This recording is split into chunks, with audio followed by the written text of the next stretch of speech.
Yeah. All right, let me get this thing together. We gonna get ourselves together. Everybody all right? Levels is good. Levels is good. Levels is good. All right. So I want to start off by saying something that I don't normally say. Happy Valentine's Day to everybody. You know what I mean? It is that day. It's the 14th of February. Also want to give a quick shout out before I get started to my brand new niece, Nova Valentina. Born today to my nephew. And I guess her name is Nova Valentina Berry.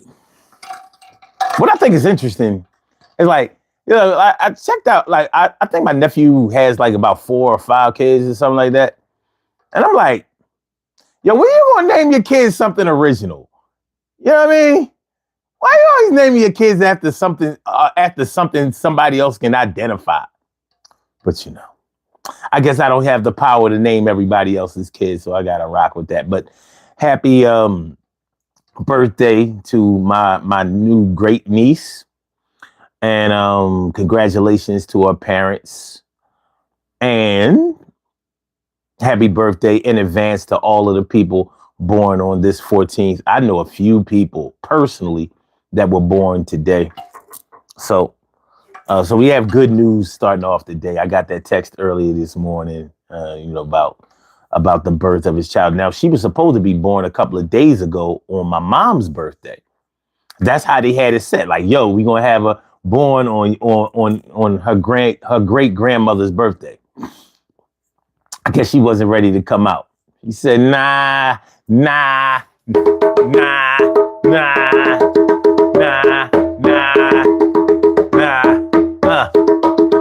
I'm not coming out.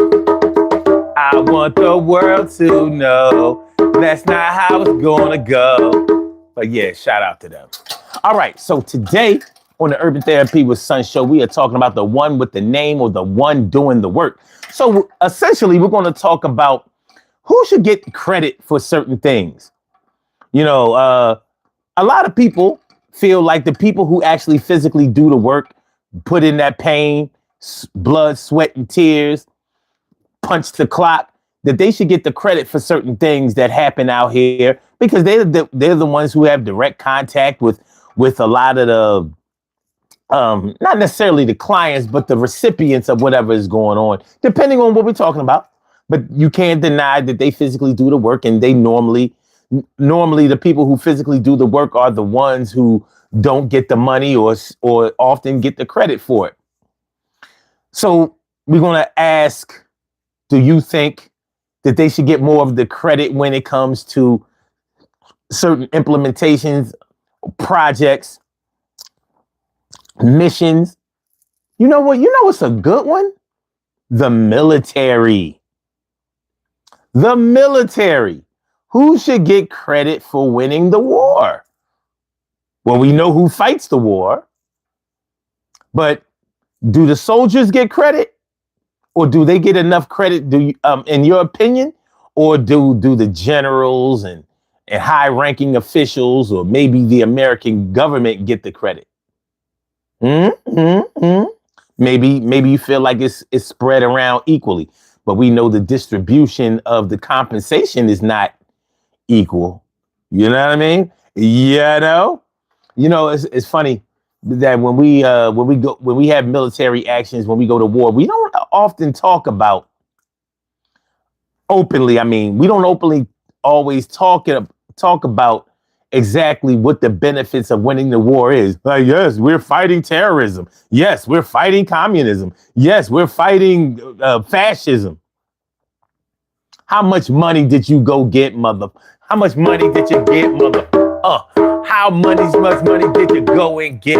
Yo, stop trying to give me all this bullshit. Yo, we know that bureaucracy is coming down, so you don't rock with me. I'm looking for the truth today. Somebody's gonna have something to say. My man Tom just stepped right up in the crib. You know this is his homeboy, where he lives in the TK, right, morning, noon, and night. Just good to have my peoples going dead right in your sight. CC, you know this grown woman, don't try me. Yo, why me? Glad to see all of y'all coming through. I see my girl, Tori 2200. Yo, most wanted round here. You know that we do this stuff without weed or beer. It's clear that we gon' rock. Everything is gonna be alright. This is the spot. Yo, Sun 75, my name is Sun 75. Yo, it's getting live up in here when we still starting the thing. Niggas wanna be down with the program, but it's really not their thing. And that's where I got the things that make you feel better. We heat you up just like a real hot wool sweater. Maybe cashmere. I remember last year, I said we gon' do this thing, yo, right? Yo, what the deal is? Yo, tell me about your feelings. Make sure that they justify. Yo, this is my crew and we gon' ride. Word, yo, So what we talk about, y'all, with this shit? Well, go ahead and shout it out. Make sure that you always feel good. Find a way to do that shit. Make sure it's understood. You're not looking for no negativity today. And it's not gonna go down that way. Yo, this the way to go. This is our show, not just mine. We gon' find a way to be better than we ever were before. Yo, we gonna make sure we run up the score. You know, like college football game, 40 to nothing. Yo, you really thought that you was coming through saying something, but you're not, and we are. So listen, yo, listen to the things that we saying. Make sure that you understand we not playing. My brother Ansel Jones, yo, Baltimore, leave it alone. That's my man's. Yo, get 100 bands, yo. If you made 6 figure, put your hands in the air like you just don't care. I said, if you make the high fives, make sure that you get recognized. If you only make 4, make it sure that you place to get a little more. If you're middle class, yo, you know we gonna rise above that fast. We headed for the upper yupper. Headed for the upper yupper, baby.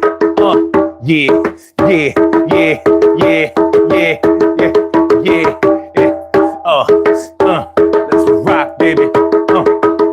So we got conversation for this afternoon, y'all.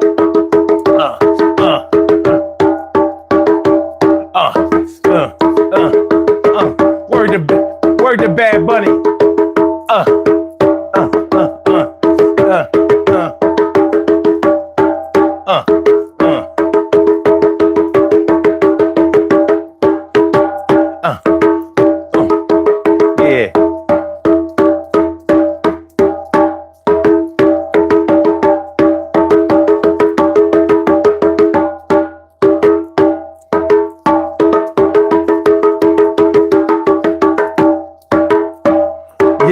Y'all ready? I am.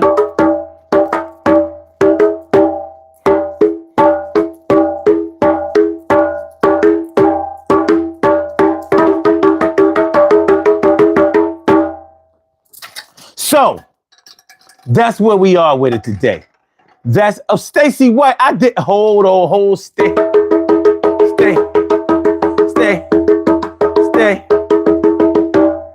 stay. Stacey for a little while. Jodeci, baby. Stacey. A little while, Stacey. A little while. Yo, I didn't mean to miss your name. Come on, child. Yeah, everything is gonna be cool. Yeah. We. Okay. All right, we good? We good? Levels is good. Levels is good. Levels is good. So that's what we talking about today. That's what we talking about today on the Urban Therapy with Sun Show. So listen, man, I'm about to put the drums away. And we're gonna go ahead and have this conversation. The one with the name or the one doing the work. Now, originally when I thought about this show, I was thinking about like, what about, who really owns something? Is it the person who is actually Like in the case where somebody co-signs or co-signs a car or a house or something contractually like that. Maybe your credit wasn't good enough to have it in your name, so you put it in somebody else's name, but it's yours. You control it. Like in the case of a car, you drive it, or in the case of a house, you live in it. You pay the mortgage, or if it's a car, you pay the car note or whatever. You renew the registration every year. The thing is, that's not what we're talking about. So I thought, no, let's not go there. Let's go to a more sensitive topic. Like, who should get the credit for shit? The ones who actually do the work, or the ones that's sitting back in the office, or with their feet up by the pool down in Florida, taking all the credit because they put the money up. Now, to be fair, if I paid for something to be done and I conceptualized it, I funded it, and I thought of it, I don't give a fuck how much I paid you to build it.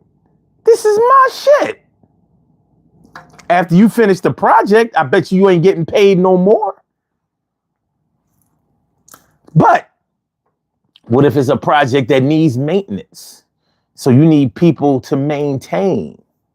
It could be a retail outfit, or in the case of, let's say, you donated a swimming pool to the neighborhood, indoor or outdoor. Like, listen, I think the kids should have something to do in the summertime, so we're going to provide a swimming pool for them.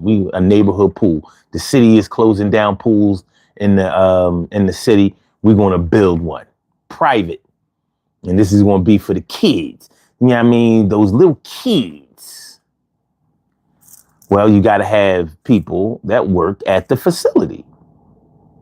Make sure that it's safe. Make sure that the water is maintained. Make sure that it's drained in the summer, in the wintertime months, the colder months or whatever. Make sure that there's no corruption, or if you have to pay to get into the pool or whatever the case is, make sure that everything is being done right and on the up and up. So, I mean, do they not deserve any credit? They work there and they receive a paycheck. And you can best believe if somebody works at a job, there's going to be a whole lot of belly aching about how much they get paid and how much they should get paid. And I get it. I totally get it.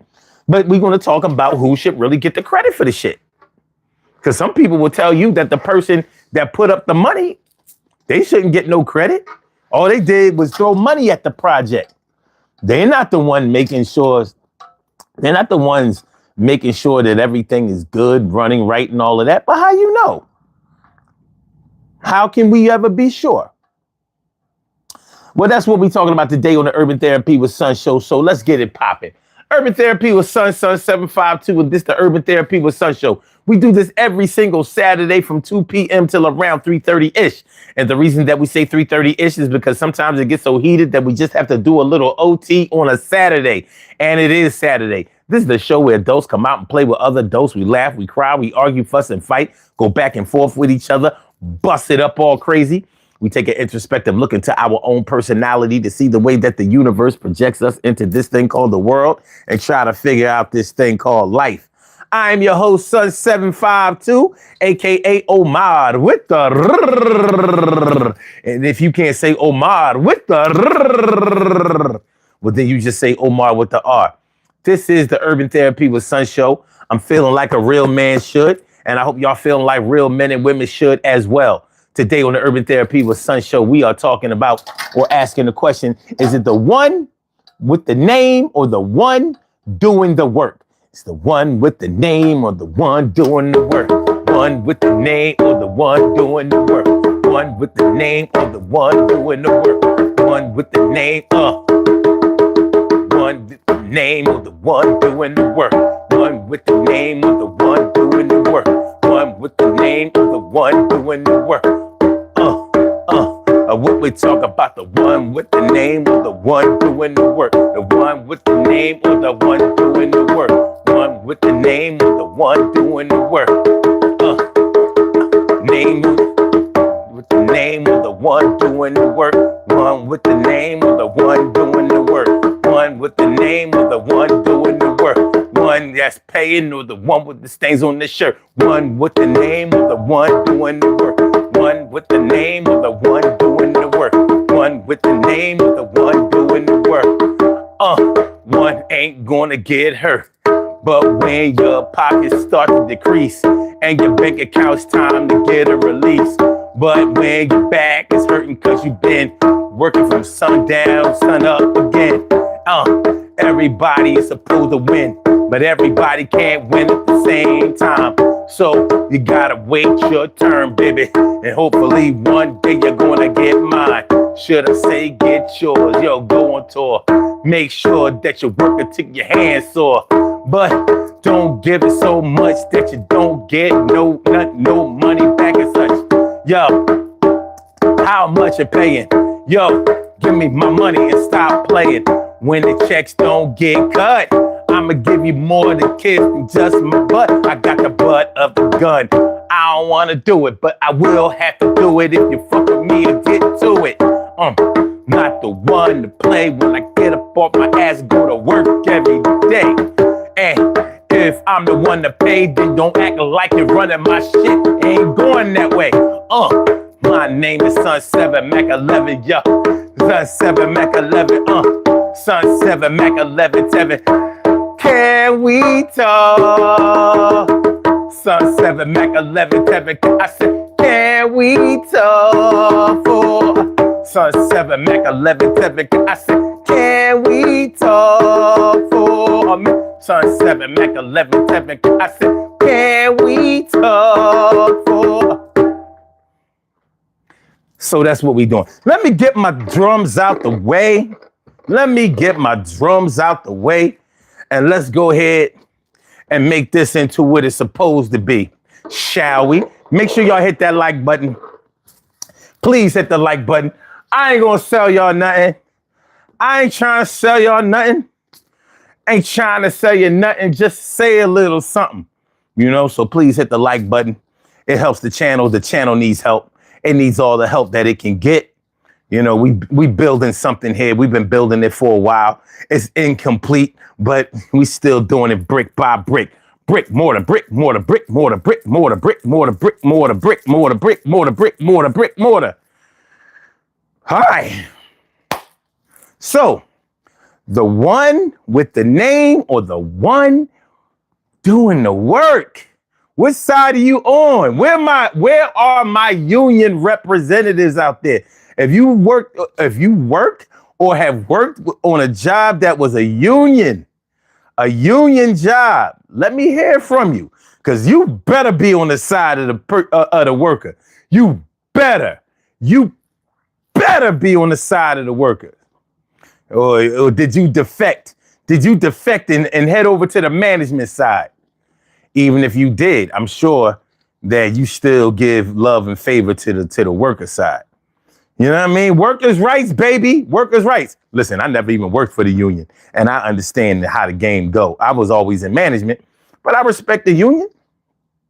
It ain't my money. That's one thing I always understood. This is not my money to play around with. So I never did. When I do payroll, I make sure you get your money. I would rather you get the money and have to pay some back than for me to undercut you. Because the company got a bunch of money and they're going to get it back. As long as you keep working, they're going to get back whatever you owe them. But I know how sometimes they can be a little slow. Has anybody in here ever had they check short because of an administrative error? Your manager, your supervisor, or somebody didn't put in payroll correctly. And here you are, you know what I mean, $100, $200 short of your check. You like, yo,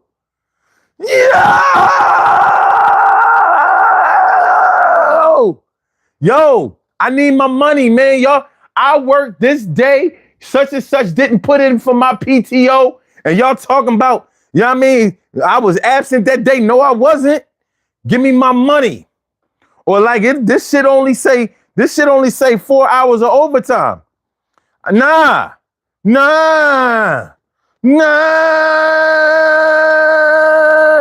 I work 12 hours of overtime. I need my money. No, I ain't trying to hear that next check shit.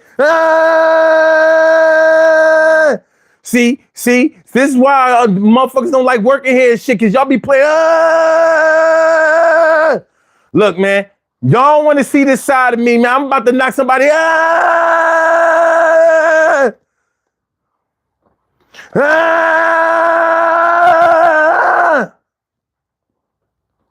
Ever happened to you?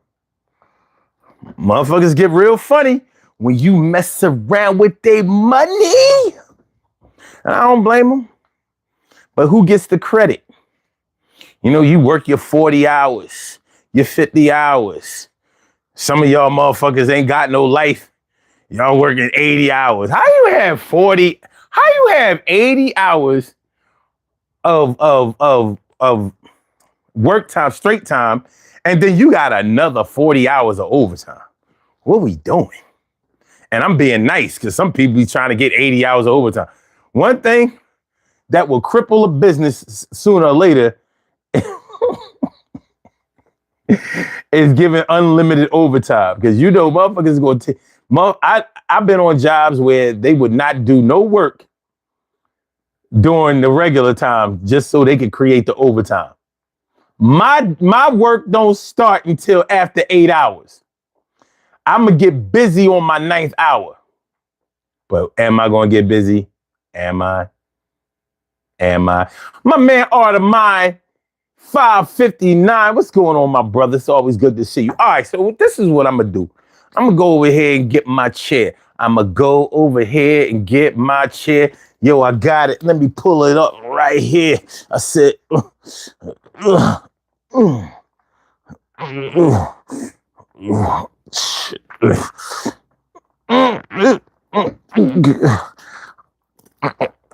this motherfucker stabilized. Fuck it. Huh. What's up, brothers and sisters? Misters and ma'ams? What's good? I know, right? I'm moving like an old man. I did that shit on purpose. I need to take it. I need to take full advantage of these good back times that I've been having for the past few days. I've been having some good back times. You know what I mean? That sciatica get to acting up though. If the sciatica should start acting up, I'm prepared to lay the fuck down. Okay. All right, let me see what y'all talking about in terms of the topic. Let me see what we're talking about in terms of the topic.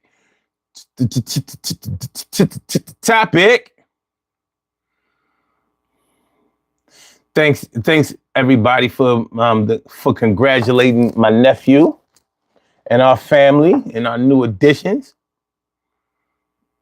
And so says I was stationed in Germany, but also know people that were in Germany when the Berlin Wall was taken down. Really? Okay. All right.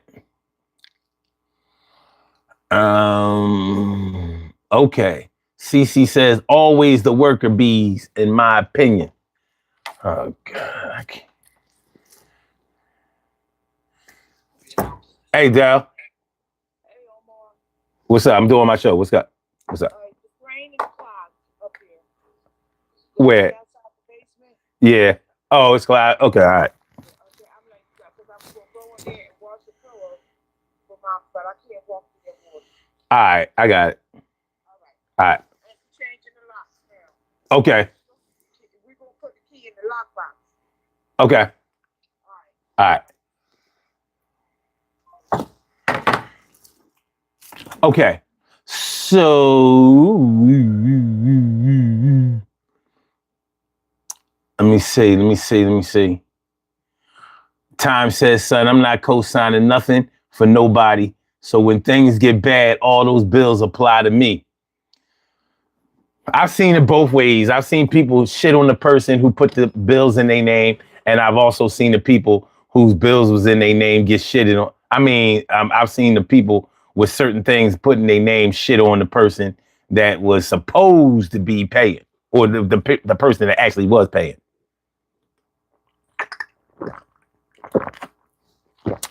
So what I'm saying is I've seen predatory lending and predatory giving.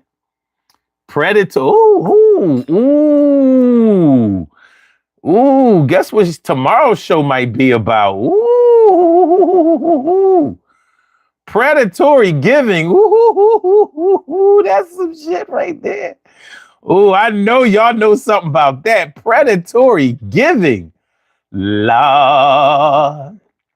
Oh. Oh, shit. We dropping gems. We dropping gems, baby. All right. Let me see.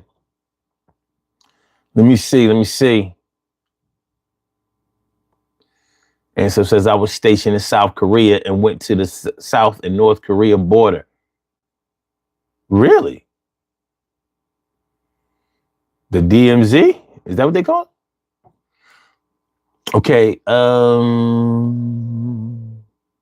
Tori says it's a collaborative effort between the architects and the planners of the projects.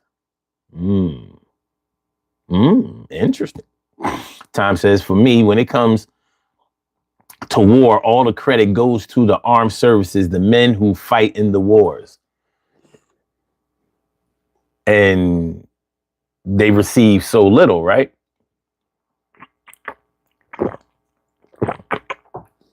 I mean, they rarely even get the truth of why they fighting at all. We're fighting for American freedom. I didn't hear that country that we just invaded or bombed or took military action on. I didn't hear them say anything about taking our freedom. But that's the propaganda, and we go for it. Now, if I was the one fighting, and after everything is said and done, I'd be like, so all I get is a check and maybe some benefits that I'm absolutely going to need psychologically and maybe physically if I got hurt. I don't know if I'm cool with that. Okay.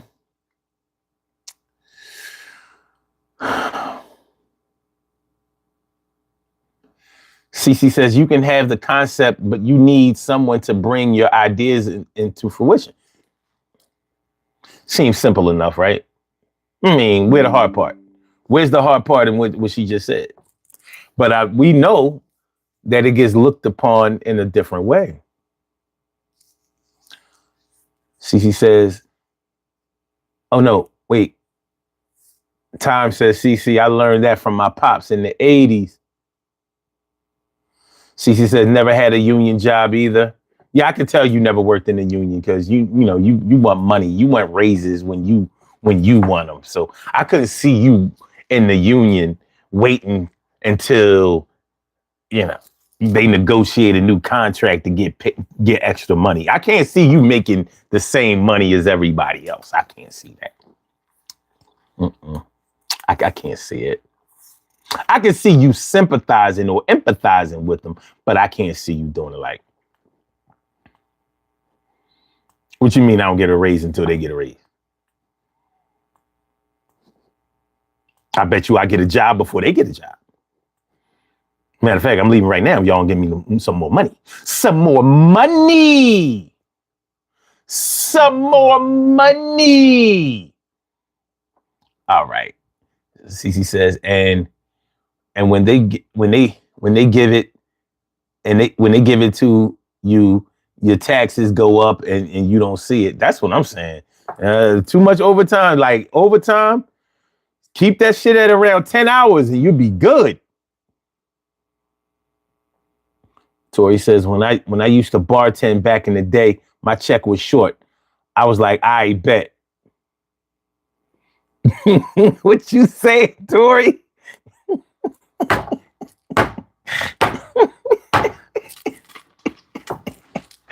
What you said, Tori?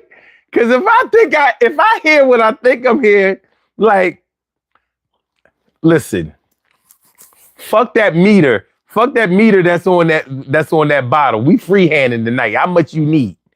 How much you need? You give me 100, you could drink all night. I wanna rock and roll all night and party every day. Let's see, Lou Hawk Art, aka Art of Mind 559. All right. Tom says, you think they give a fuck that they short you? Some do it to see if you would miss it. Well, you can play them kind of games if you want. I mean, if you don't fight for your money, that's on you.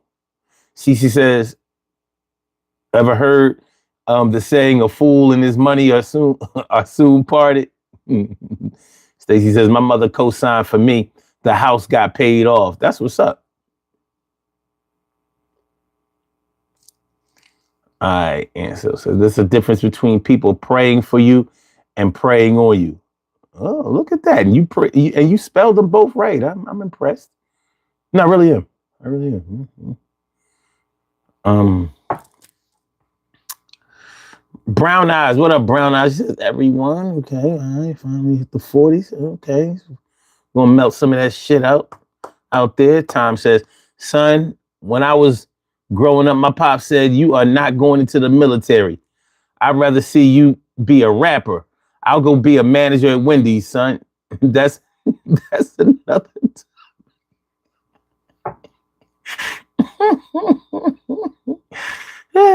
Tom says 9 to 5 politics, dude, is everywhere. Hey, man, you know what I mean? Hey. CC says always free poured when I worked in a bar. I'll bet you did. And you don't even drink like that. So don't be snarky. He said, like you, I was in administration. I said, ain't no way you gonna wait till everybody else get a raise or bonus or incentive before you get one. Like, shit. They don't work like me. They don't even look like me. Give me my money while I'm moving on. By the way, I'll be poeing at Walt's Devil Island tonight. All y'all stressed out ass workers, y'all can come down there and get a drink. Get a drink.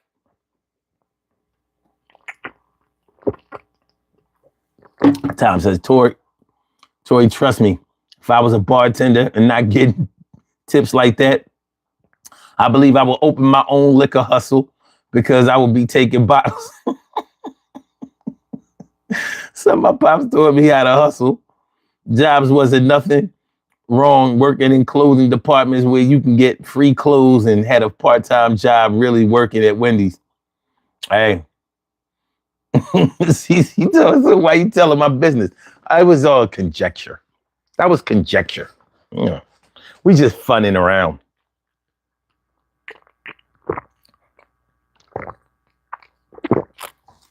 But really, who should get credit? Who should get credit? You know, this is what we're going to do. We're going to throw out a few well-known entities and talk about who should get the credit. Let's take the White House. The White House in Washington, D.C. Allegedly built by slave labor. Who gets the credit for the White House? Normally the U.S. government, right? Very rarely do you hear about anything about the people who may have actually done the work building the White House. So what do you think?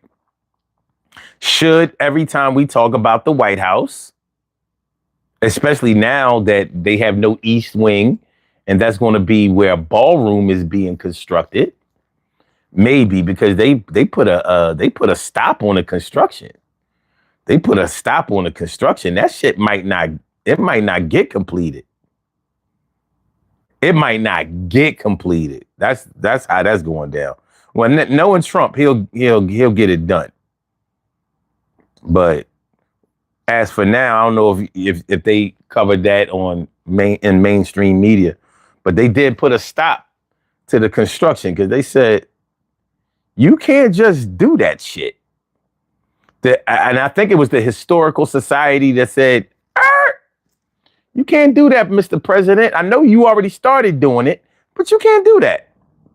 This is a historical monument. I was thinking that the whole time. Like, how can you just change something like that?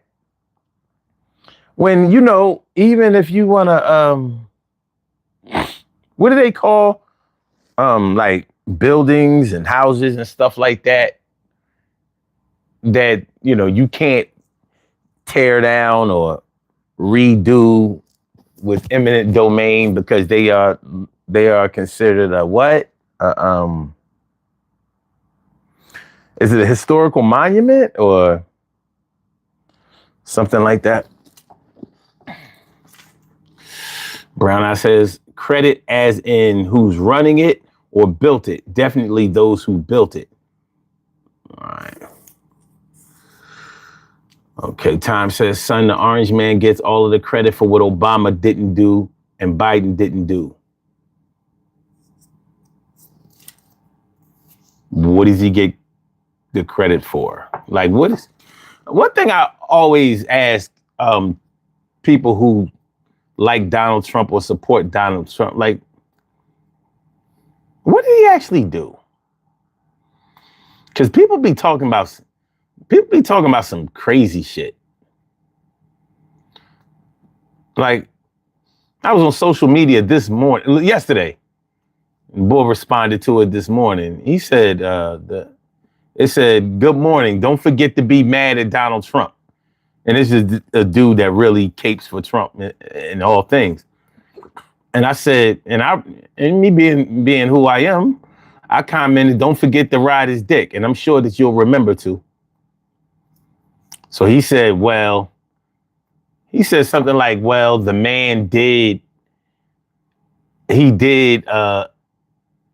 got through being arrested.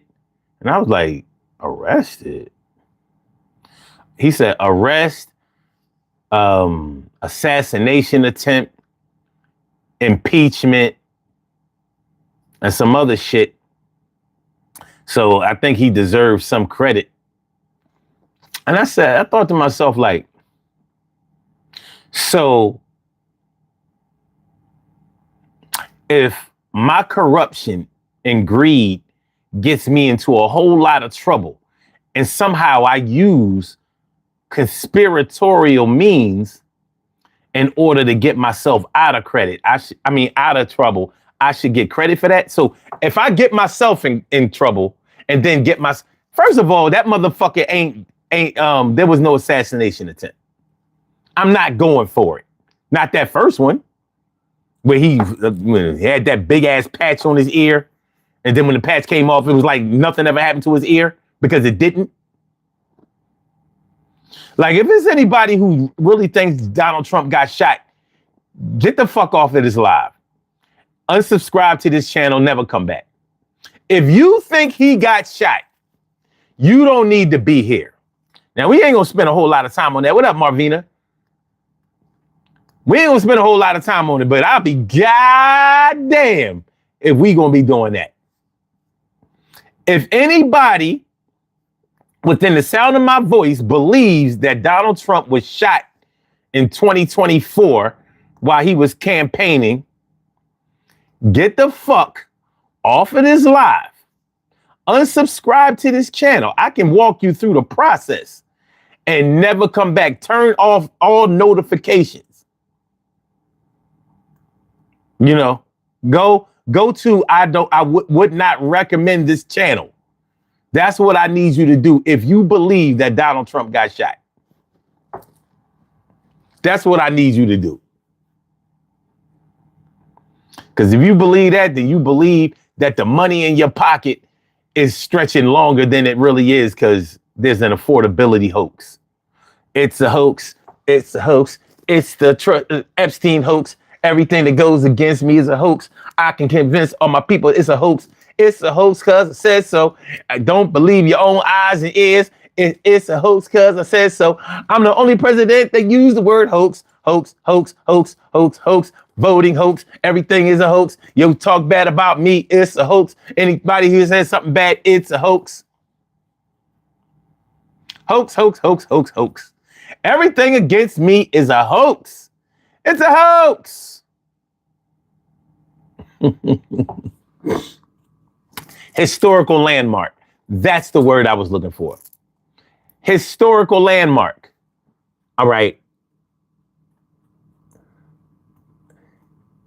Son, I'm not in Trump's head, but that's how he thinks he is a man that will take credit. Yeah, no, I understand. I understood what you was talking about. I totally understand what you were talking about.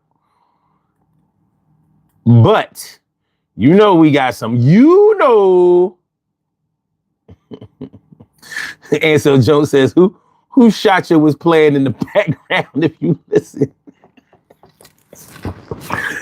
It's live, motherfucker. 9-5. Hold on. It's live, motherfucker. 9-5, motherfucker. I can't, man.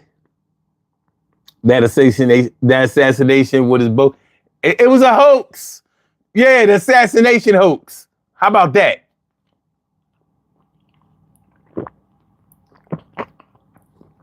We need to start going hoax for hoax with that motherfucker. No, that ain't a hoax. You a hoax. It's the Trump hoax. Okay, so anyway, the White House. Getting back to the White House. You know, should every time they mention something good about the White House, should it be described as the house that the slaves built?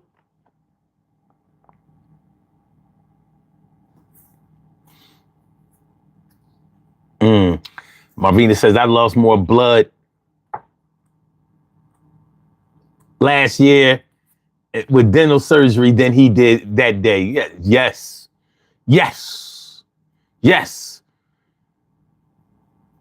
Man. The White House. Yes. A lot of times when a business is up and running and workers are disgruntled, and we'll say, yo, they need to just pay them. They need to pay the people. They need to pay the people. And I guess in administration, they'd be like, look, the budget is the budget. They signed up for what they signed up for. And they literally did. But it's the same thing with the military. All right, so yeah, you went out there, you took your M16. And so, do they still use an M16 in our military, or have they okayed it to use an AK-47? Because you know they didn't used to want to use the AK-47 before, because that was a Russian firearm, possibly the best firearm ever created. It's almost indestructible.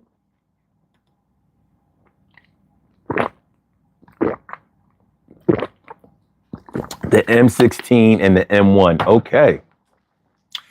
It's not that the M16 is not a good weapon. But, you know, the rounds are smaller.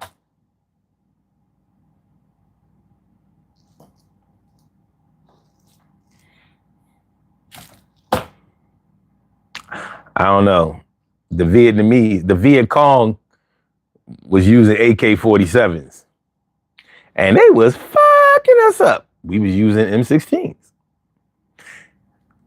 We bombed them good, but I don't know how I don't know. I mean, I don't know. I don't know too many people that would take a M16 over a AK. Nah.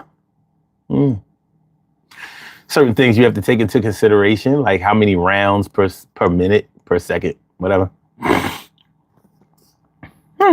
Durability, because you can beat the shit up, beat up a AK. That shit will fire.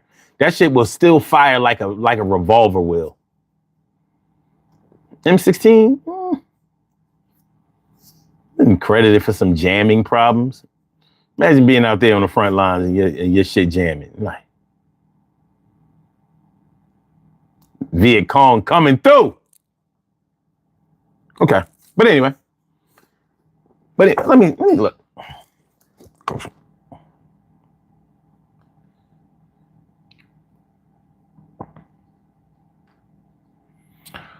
What is the most common rifle that the U.S. military uses in combat these days?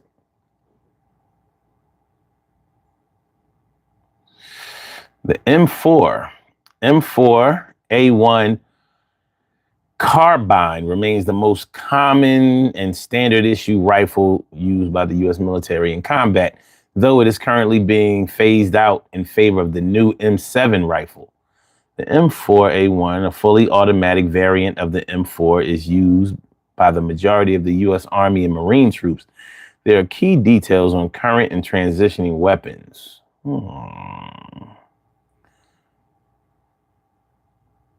M4 carbine.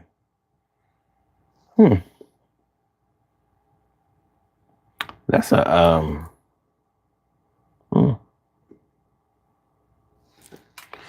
It's kind of small. It looks like it's easy to handle. Let's see what this M7 looks like. M4. This is what the M4 looks like.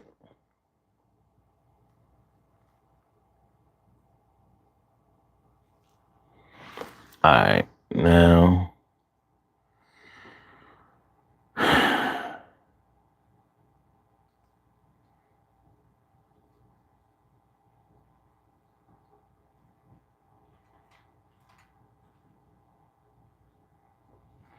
Let me see.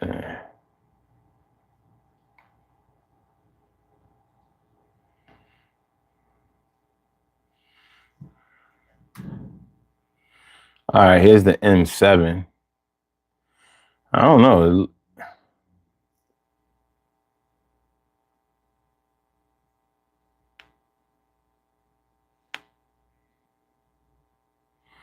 Oh, it's showing the M4 again. Okay. Here's the M7.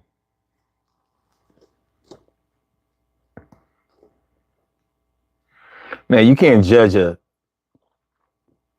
firearm by its looks, but just visually it looks heavier, and it looks like it carries a larger magazine. But okay, all right. Is that a dyed beard? No. Well, you got to ask yourself, if I dyed my beard, how would I keep these dark specks in here? And how come I wouldn't do my eyebrows? Now I realize that can be very, very confusing. Like, yo, your face mismatched, son. Your face is mismatched.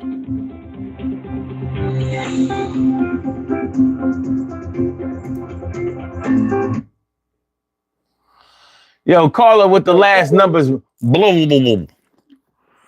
I said caller with the last numbers. Boom. Welcome to the Urban Therapy with Sun Show. How you doing? My name is Boss Hogg, and I just want to let you know. Stop talking about my man. He got shot. He got grazed by that bullet after coming from McDonald's, getting a damn fillet of fish and some French fries, and he had some ketchup. Leave him alone. That's a good man. That's how I know you lying. Man. How she said it? Him a good man, Savannah. That's how I know you lying, because he only eats burgers. He ain't eating no fillet of fish at all. That motherfucker's a burger. He a burger. Motherfucker came from it. He came from McDonald's, eating some fries with ketchup, boy. They got that shit on his head. They said, "Oh, we can do an assassination attempt." Yeah. Oh man. Oh man. Okay. What's going on, everybody? Ansel, CC, Brown Eyes, Marvina. That's my man Troy Diesel checking in with y'all. You know what I mean? So You know what I mean? Living for the weekend, boy. You know what the OJ said? Cause that's when I party down, party hard. What's going on with you, good bro? man, I'm feeling like a real man should. You already know. Feeling like a real man should. But we talking about the one with the name of the one doing the work. Who deserves the credit? I'm getting ready to give you a couple of them because I heard when you said the White House and the Black House. Because right now he's now I'm just gonna elaborate on he's fucking the White House. He's fucking the White House so bad they want to call it the Black House. That ballroom alone. Well, did you hear that they were stopping the construction on it? Yeah. Yeah. You know, but I mean, we're not going to talk about that motherfucker, man. I don't need to go through all that. We already, when you know, as they say. When you know, you know. But I am going to elaborate on something since it's Black History Month. And you were so eloquently speaking because, you know, you are what we call around the way, the intelligent hoodlum. Okay. Very intelligent, even though you don't have the glasses on right now. Sometimes when you take the glasses off, you get real militant. When you put them on, you become the intelligent hoodlum. Know what I mean? Go ahead, Tragedy Gaddafi. So he gonna keep that name. You took over the intelligent one. Fuck him. You wanna go FOI, whatever? We gonna sit over here with the real one right here. Okay. You know what I mean? But let me see. Lewis Latimer or the one that said that invented the light bulb? Never heard nothing. You don't never hear nothing about Lewis Latimer and that filament, that most important part of the light bulb. Yeah, that filament. You never hear nothing about that. The person that invented the refrigerator don't even is a black man, but you hear every name but his name on the refrigerator. You would think that he never existed. You know, the only person that get credit for something, and a lot of people don't know this, is, you know, George Washington Carver get credit for inventing peanut oil and all his other peanut butter. And a lot of people don't know that George Washington Carver was part of the LGBTQ community. Look it up and Google it. But so you know why he invented peanut oil. And the only person that get credit from his great-great-great-great-great-great-grandfather for oil is Dick.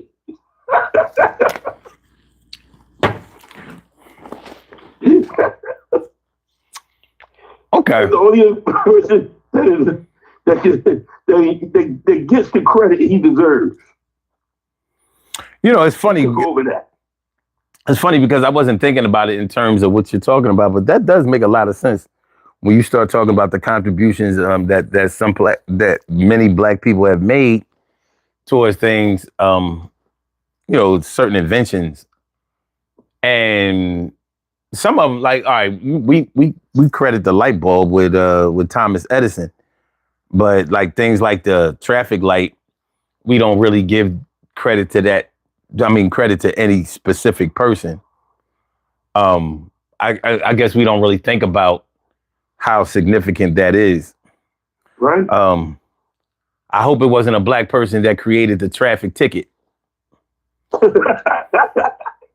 Well, if it was, his name would be on it. To be honest with you, I wouldn't be surprised if it was. I ain't even gonna bullshit. You know what I mean? But Tim Johnson traffic ticket market authority. You know what I mean? Think about this one, right, though, son. And you the one that started the narrative of what I'm talking about because you brought up White House, Black House. So, and I thought about it in the same way of how you walked it off like that. So, and I was sitting here thinking before I got on, I said, Dr. Charles Richard Drew, very highly intelligent man. He was, he was light skinned. He could have been considered white, but what happened to Dr. Charles Richard Drew, he got into a car accident with his wife. His wife lived. And the most important thing that he needed, in which he invented, was the blood plasma. And they wouldn't even give it to him. Right. That's how he passed away. Yeah. So now when you need blood plasma, where do you go? They go to the American Red Cross. But yet, you don't see the name Dr. Charles Richard Drew, American Red Cross. You just see American Red Cross. Right. Start putting start and that's the reason why people in society wants to sit back and they don't have an understanding of our contributions. When your kids was running around with that toy that you put water in one part and then you just go back and forth with it as if you're having a happy time with yourself in the bathroom as a kid, as a boy, male teenager, called a super soaker. Yes, black man made that. He should have never done that. Everything. You know what I mean? Fights got started. He shouldn't have done that. You know what I mean? Fights got started over a damn super soaker. Listen, I know. One of them moments, I was coming from work from the clan bar, and I was sitting on the step, and a car full of white boys was rolled by and just super soaked me. You would thought I was Martin Riggs running behind that damn car. Man. Yeah. But yeah, I mean, the contribution, it's just like at work. You put the work in, and the one up above you get all the credit. Well, I mean, we need to talk about that because if you talk about the workplace, now if you go from the bottom of the top, you think about the person whose company everything belongs to, because that's who's paying everybody. But of course, they're always going to be the people on the lower end who do a lot of the physical work, who believe that they should get all of the. First of all, they should get way more money, and that they should get more credit. Is it true? Like if you start a business, let's say, you worked your way up, worked somewhere, saved your money, got a business loan, and you started a company, and the company was popular, and you had a good product, and it caught fire, and you built your company more and more and more. And somebody who works in shipping and receiving is talking about they are the ones who is the backbone of this company. You going for that? No, I mean, let me see. Like, just reiterate part of that what you just said. You built your company, right?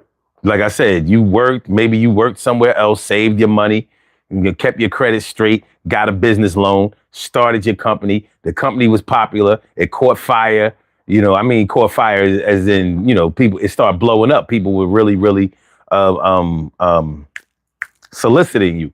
And, you expanded your company, hired a bunch of employees and all of that. So you got this company, selling goods and services. And then somebody in shipping who works in people who work in shipping and receiving are trying to take credit for being the backbone of your company. Somebody who works in quality control. Right. All my people who work in shipping and receiving know what I'm talking about. Mm-hmm. Hold on a second. Mm-hmm.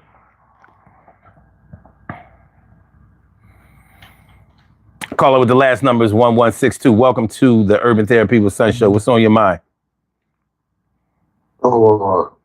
Just addressing the whole 9 to 5 politics thing. All right, hold on for a second. I'm gonna merge the caller. Yeah. Hopefully it works, because sometimes it don't. Let's get it. Yo, it has worked twice. This is good. All right.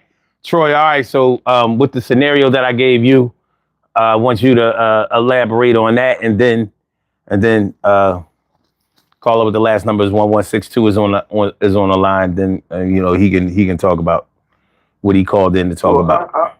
I mean, if I already established the company and I built the company and it's my company and this, that, and other, I wouldn't mind giving credit to one of my employees and saying, well, this he did this for the company, and I would like to give him a thank you for developing this. He contribute to this, or he did. There's nothing wrong with giving your employee a data boy or a pat on the back or a nudge.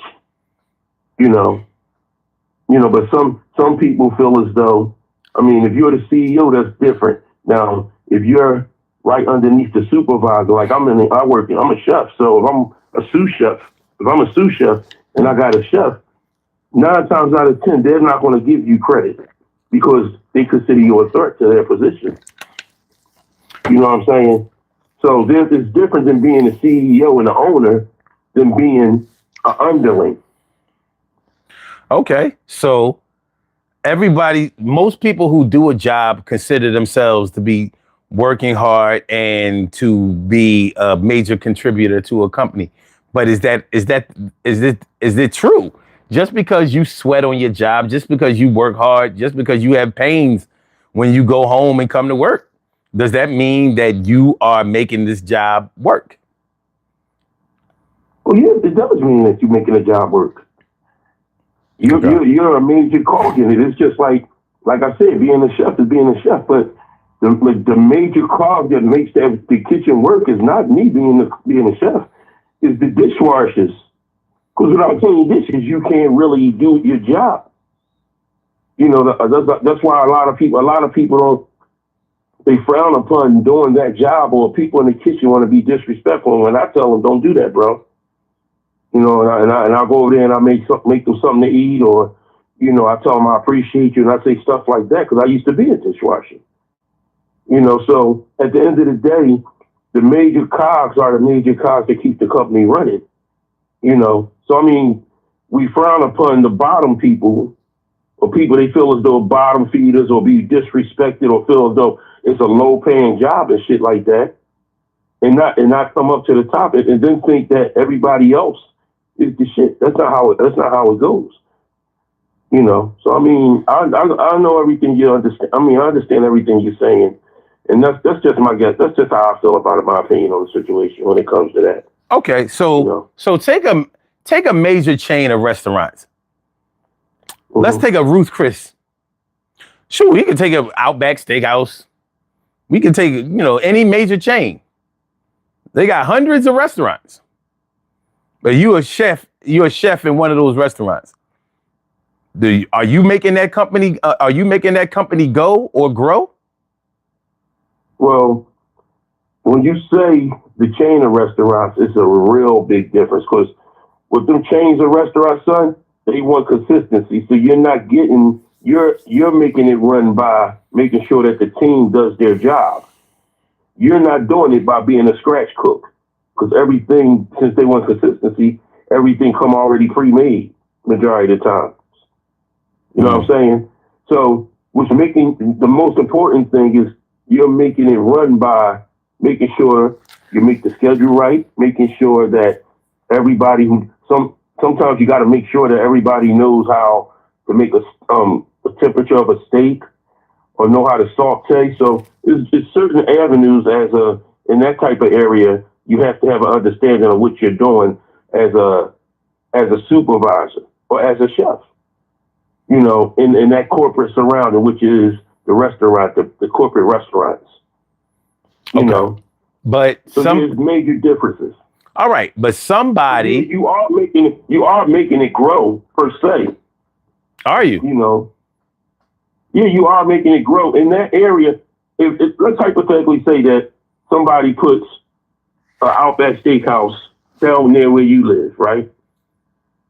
And it becomes they already did the demographics and stuff like that, and one chef came in and it was tremendous. Business was there. You was getting 65 to 70%. Let's go a little higher, 80% of business was coming in, and it was a mixed crowd. The demographics was mixed, right? Now, when that chef leaves, you get another chef, and it drops. That first chef that you just had was the reason why the business was flourishing. How do you know that? So he should be commended on that, huh? How would you know that? Because you can tell by what happened. It's slick.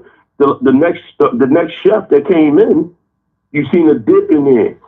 You've seen a dip in how things fit. You've seen people quitting.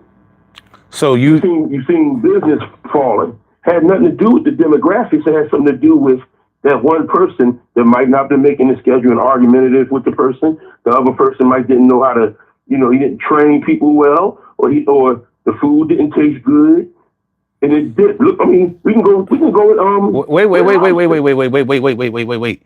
Because I'm confused because I was asking about a chef and relate. Hold on, dude. I was asking about a chef in relation to a major chain of restaurants like an Outback Steakhouse or Ruth Chris Steakhouse or whatever, or Steak 48, whatever. If when in the restaurant business, in the hospitality business, whether you're talking about restaurants or whether you're talking about hotels, a really major part of it is the hospitality part, the service. The food is one thing. And I can't discount it because the food is a lot. But a lot of people will not go to a place where the food may be good if the service is terrible. So if the waiting staff is slow or unattentive and things like that, or the host or hostess isn't trying to make sure that your reservations are honored, or if you walk in, you feel like you should have made a reservation because you're never going to get served and things like that. So it would be hard to point to the chef as the thing that's making the restaurant go. But I could understand that people who work in the kitchen, pointing to their contribution as being the backbone of the restaurant, because we think restaurant is food, right? So the food got to be the thing that attracts everybody. But the something has to attract you to the restaurant before you ever eat anything.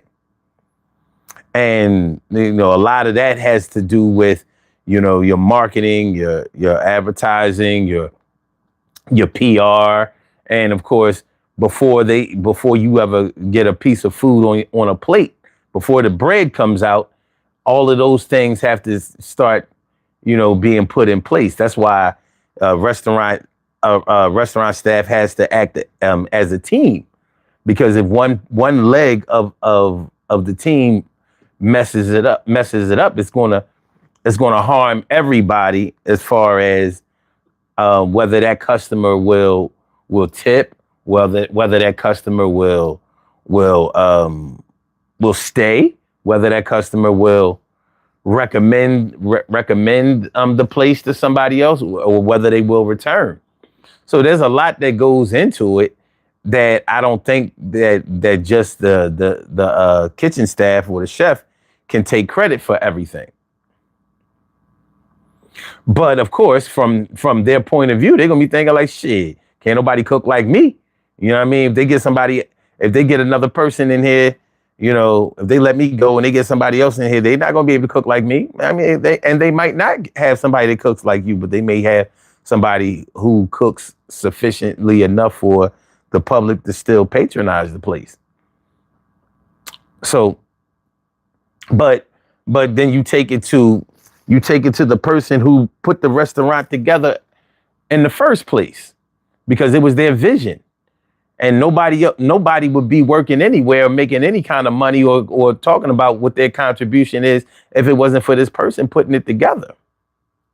As much as I have contempt for Jeff Bezos and his alliances with the Orange Man, I can't deny the good that I have found out of Amazon.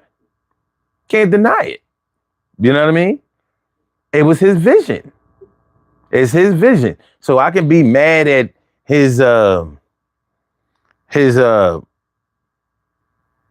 ambitious pursuits and how he goes about that. But at the end of the day, they have the products that I want and they get them to me in a timely manner that I like. And I'm mostly satisfied with the shit. And it even pisses me off because of that. But I can't say that it's the Amazon driver that does all the work or that should get the credit. Most of the time, them motherfuckers ain't shit. They're the ones we have the most problem with. Like, motherfucker, you just threw my shit on the. You didn't even open up my screen door to put it in there. You just threw the shit, or the package was open. You didn't notice that it was open. I noticed that you didn't put that on the app. I ain't see that nowhere in the email that the package was already open. You know, so he's definitely the one who's delivering those packages and has a tight schedule to make, and you know what I mean. He's working hard. We can't expect perfection, but he sure ain't the backbone of the company as I see it, and as most people see it. He's the one we argue with. You know what I mean? And so there's something to be said, you know, on a lot of different sides. I'm gonna let the other person. I'll elaborate after you allow the other person to speak. Okay, caller with the last number is 1162. Welcome to the Urban Therapy with Son show. Thanks for calling in. Thanks for being patient. What's on your mind? What do you have to say about this? Yeah, no problem. So, No, you took too long to talk. That's it. All right, thanks for coming out. Hello? Oh, no, go ahead. Go ahead. So I'm just gonna break down the 9 to 5 politics with you. So it's the responsibility of the 99% to support the 1% dreams, and that's accepting the role as being the working bee. Now, what different tiers is a different responsibility. So, for example, the previous caller mentioned the CEO. His main objective is to try to see what he can, what policies he can implement to garner the most profit. For the manager, is his responsibility, well, on the surface level, try to make it the most of a malleable and friendly environment, so he can keep a tight grip on workers' employment duration. And so he's the overseer and, you know, making sure that the subordinates under him is keeping up pace with productivity quota. And for the people under that, which are the employees slash coworkers, is their responsibility whether they're content. You know, they just go along with the motion, clock in, clock out. And for the people with higher ambitions, it's their responsibility to try to gather intel on other coworkers so they can try to shame them, so they can look more of a good employee when the manager is considering a promotion or a raise or an attaboy or a golden sticker next to their name when it comes to grading their work performance.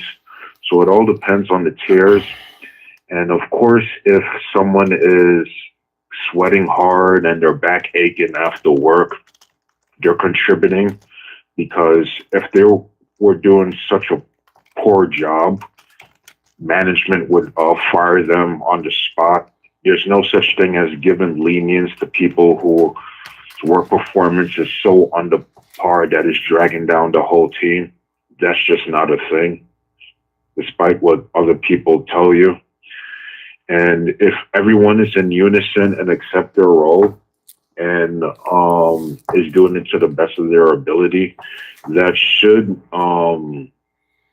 keep the customer traffic level to a high enough number where they can still garner profit and keep the business running smoothly. Because like what you said before, if a customer has a bad review of the restaurant, what I learned in a previous job, they're not just going to keep it to themselves. They usually tell around 25 people, and those 25 people tell, their coworkers, neighbors, peers, relatives, etc. And, that would decrease the review level on the company, which would, drive away customers, and that would affect business. And they are more susceptible into filing bankruptcy and shutting down. So, people have their role, and it all depends on what position you are and what ambitions you have that dictates on the actions you are committed to. So if you're trying to, be the shining star, your main objective is to try to cozy up to other coworkers and, try to get some intel, maybe some private information as well. And, talk discreetly to the management to try to, put them in a bad light so you could stand out more. And so management is there just to, be the overseer and get their ego boosted, because it is a superior position. So, I mean, it's innate for the 9 to 5 work environment to have the employees under him to cozy up to his or her self-esteem, to make him feel superior than what he really is. Has anybody ever tried to take credit for something that you've done? Yeah, absolutely. I mean, that's just 9 to 5 politics. Do you know what their reasoning was for? I'm talking about beyond 9 to 5, like in anything. Have you ever done something that was notable, something that was good, something that was contributive, something that was, something that was. I have. Okay, hold on. Have you ever had someone try to take credit for something that you had done? I'm not worthy of that because I've never been a laureate in whatever industry that I pursued. Maybe one time as a call center, representative when I was, leading the team in sales, and of course, the manager would take credit of that because he's the overseer. So, you get your little prizes at the end of the week or whatever if you hit certain quotas and surpass it, and get a little bonus or whatever the case may be. But of course, the manager is gonna reap in all the most of the rewards, and Okay. Then somebody has tried to take credit. Nothing too special. So somebody has tried to take credit for something that you have done before, right? And I'm sure if you worked in sales, then somebody definitely tried to take credit for you doing a good job, even if it's just the person that hired you. I knew that this guy was going to be a superstar. You know what I mean? And trust me, they got credit for that. Well, working in sales, did you feel like your compensation, your commission was conducive, or at least fair in comparison to the work that you had done? I mean, of course, it could have been more, because anyone in their right mind would advocate for it to be in a higher reward.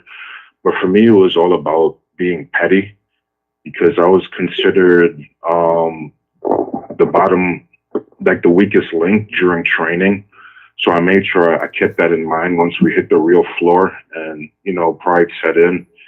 And so once I started to get accustomed and, listening to other callers, strategy on how to attract more sales. No, I try to wait a minute, customize it in my way. wait. Let's cut to the chase because you said you were number one, No, right? yeah, like it took like a good month and a half, Okay, but you but number I one is wasn't number really one. Only one person could be yeah, number one. You made it to number one, right? yeah. So did you feel like your compensation was fair that you were receiving for being number one? No, I mean, like I said, like of course, you would always want to expect more, more money, but that wasn't the number one priority for me. Is to shame all the other Did coworkers that you were talking feel like shit. you were getting paid The answer fairly is for no. I being just I you just said won't it. I just said it twice. but you're not saying straight up no. You're saying I you get you this is what you're saying. Well, I feel like it could have been more. I mean, I need a yes or no. The answer is no. so the answer is no. All right. Like I don't know. What you didn't, Okay. what you didn't do is say gun to the head. You got to say gun to the head. Uh, Yes or no. all right. So if your answer is no, you don't feel like you were being compensated the fairly enough for someone number one.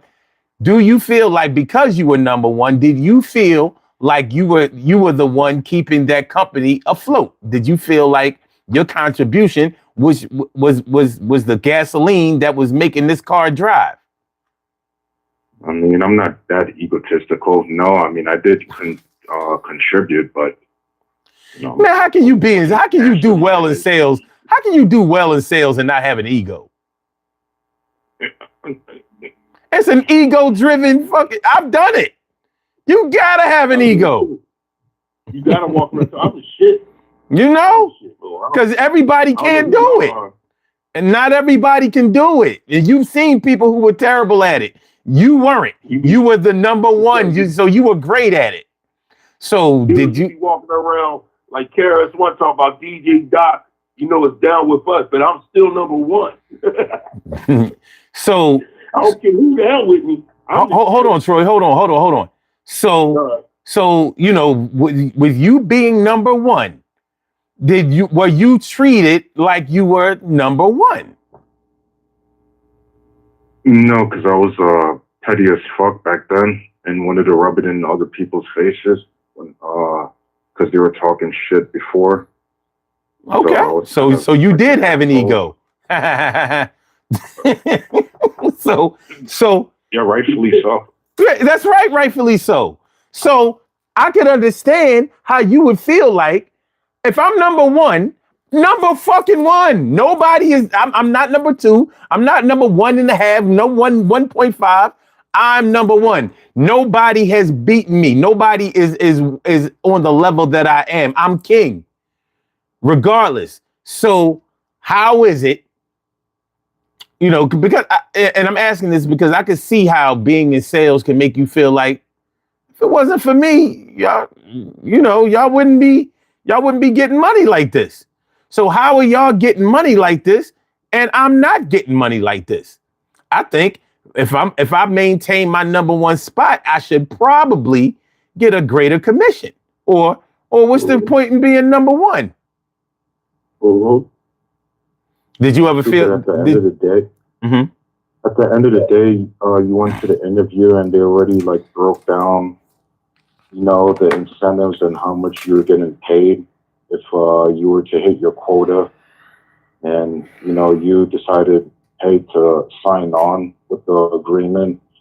So just because you're surpassing your goals by far, you still signed the paperwork agreeing to, okay, I'm going to get this much if I surpass this quota, and they've given me an exact number. They can't just like all of a sudden like upgrade it just because you surpass expectations, unless they do like a quarterly report and they feel it necessary to reward you, a couple more crumbs. But I mean, that's just how 9 to 5 is, man. You know what I'm saying? Like, Yeah, I mean, we all know what 9 to 5 is like. How long did you stay at the place? I mean, close to a year. Only a year? What made you move? What made you move on?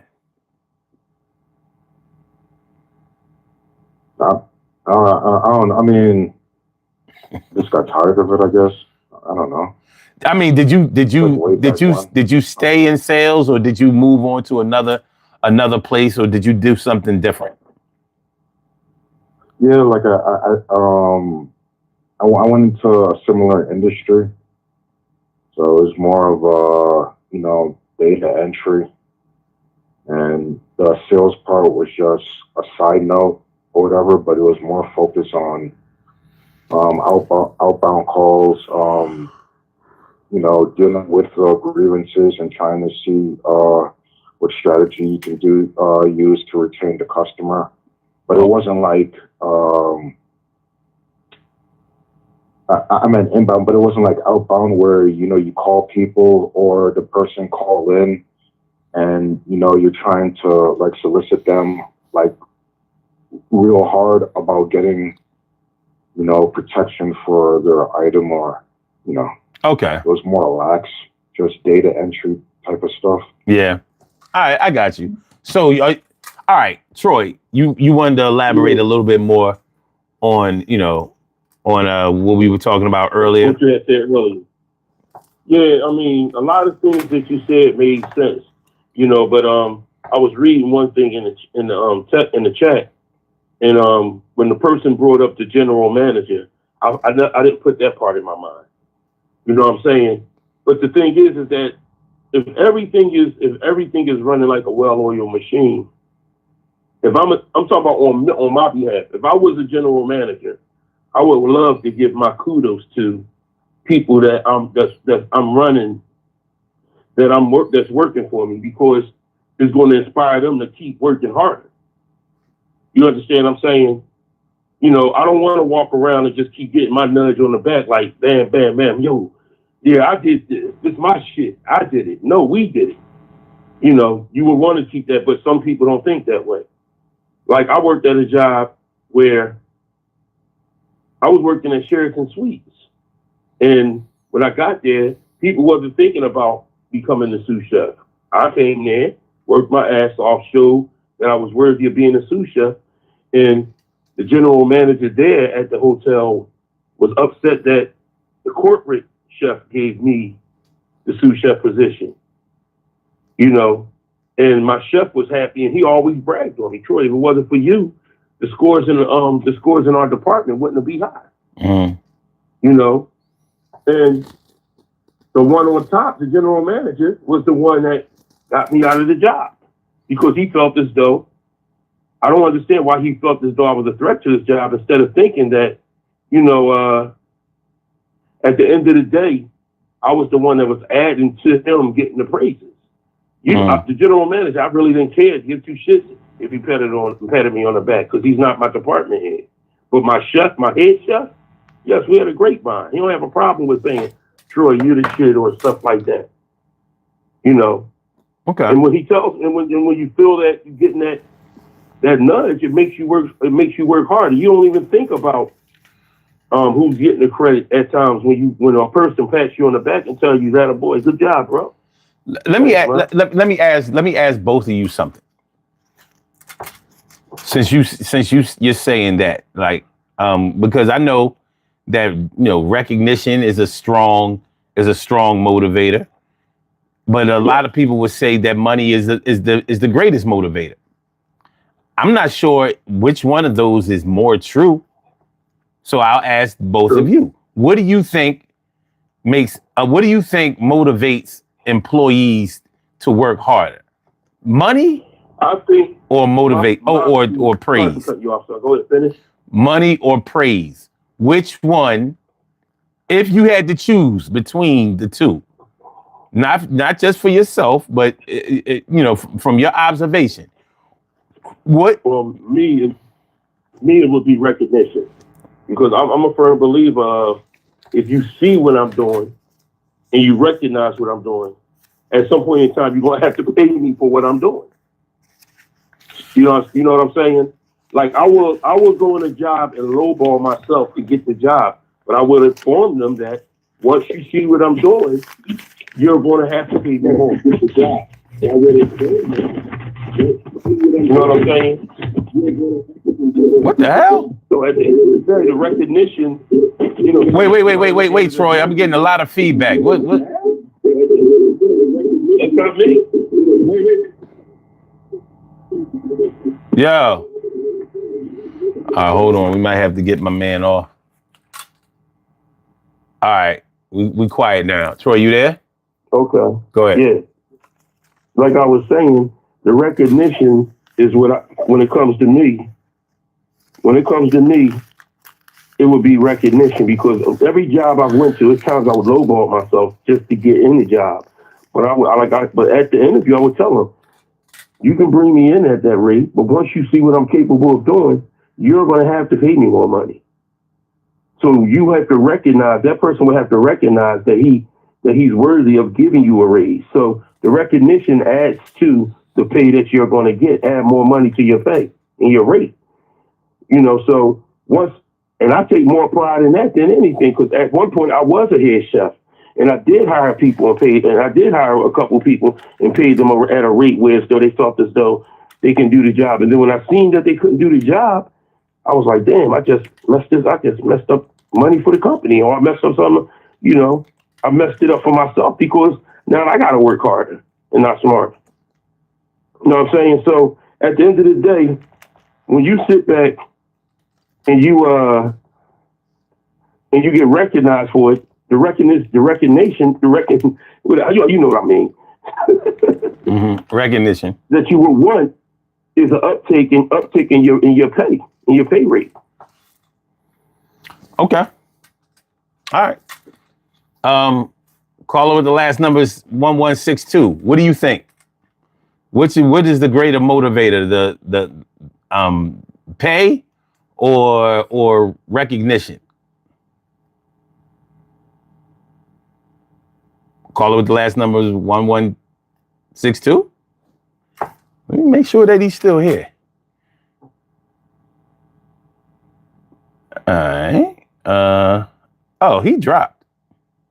Oh, he no there. That might be why you can't hear from him. You know what I mean? He no there. He no there no more. Okay. I'm going to say this.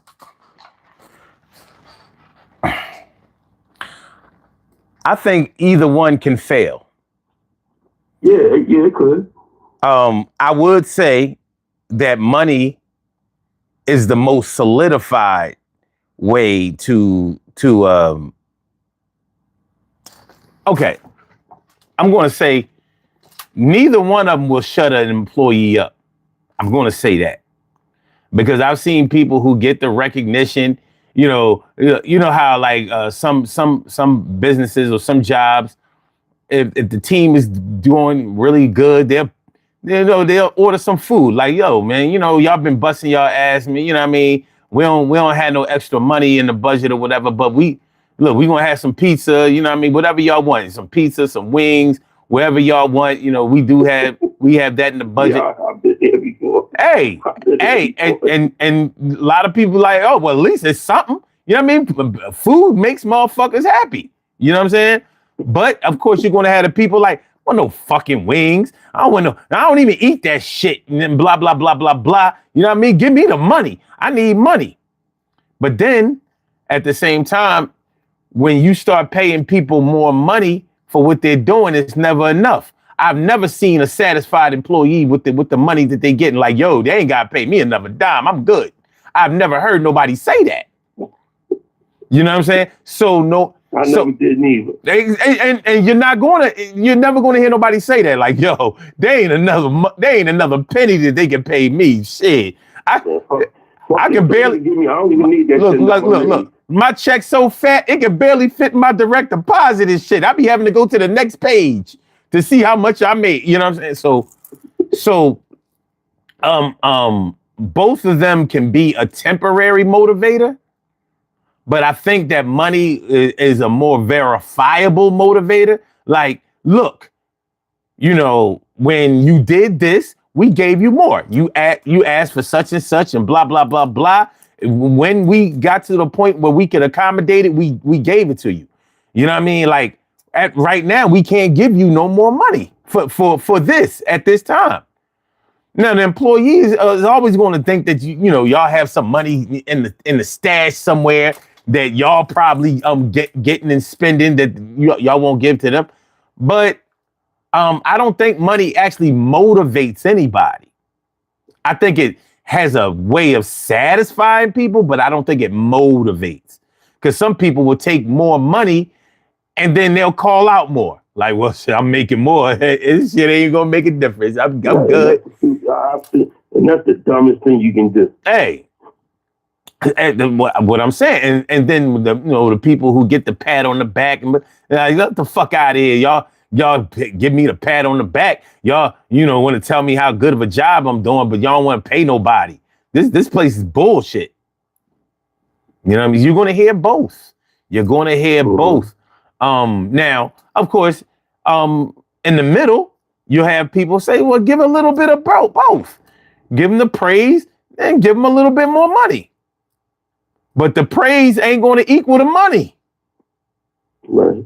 Like, y'all gave me a lot of praise. You said, especially if it's the number one person. How you gonna tell a person that's number one? Like my man was in sales. How you gonna tell me I'm in sales and I'm number one and y'all give me what y'all gave me? Another $1 or $2 per hour? Well, you texting that $1 or $2 per hour. Because on a 40-hour work week, $1 an hour equals $40. It sound good because now jobs won't even give you that. You get your annual, y'all know what I'm talking about. Y'all get your annual increases and it'd be like 2 or 3%.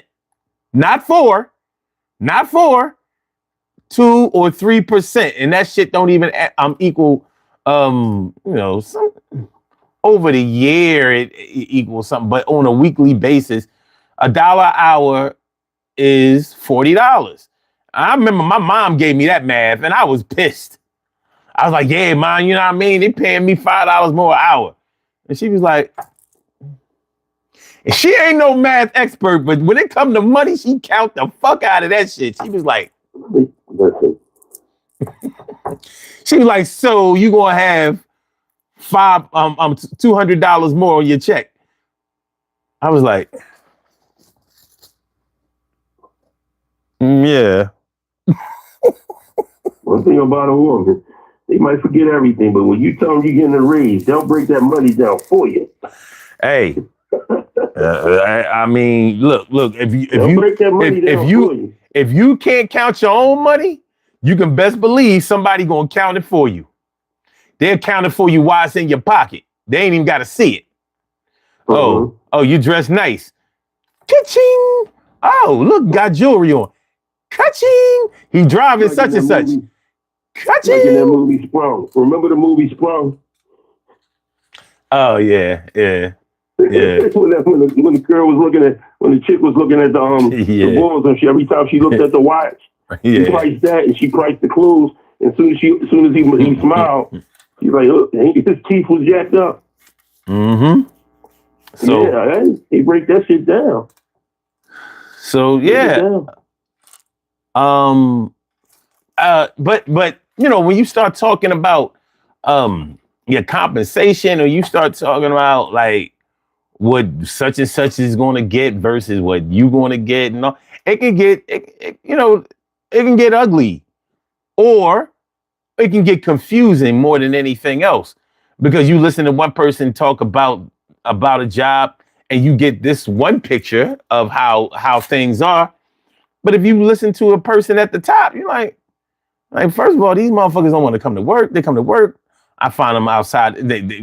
I can't get 8 hours out of them. I'd be lucky if I get 4 with some of them. Running, hiding, bullshitting. You know what I'm saying? And then you go to management, like y'all the motherfuckers letting everybody steal the money. Oh, speaking of management, y'all the ones stealing the money right out the register. You know what I'm saying? It's supposed to be a $5,000 check deposited into the account. Wasn't no 5,000 there. Mm-hmm. 500.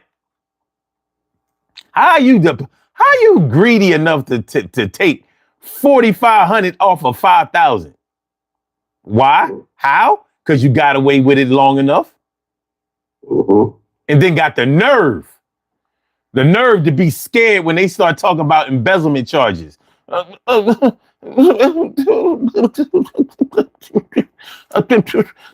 needed a beach house.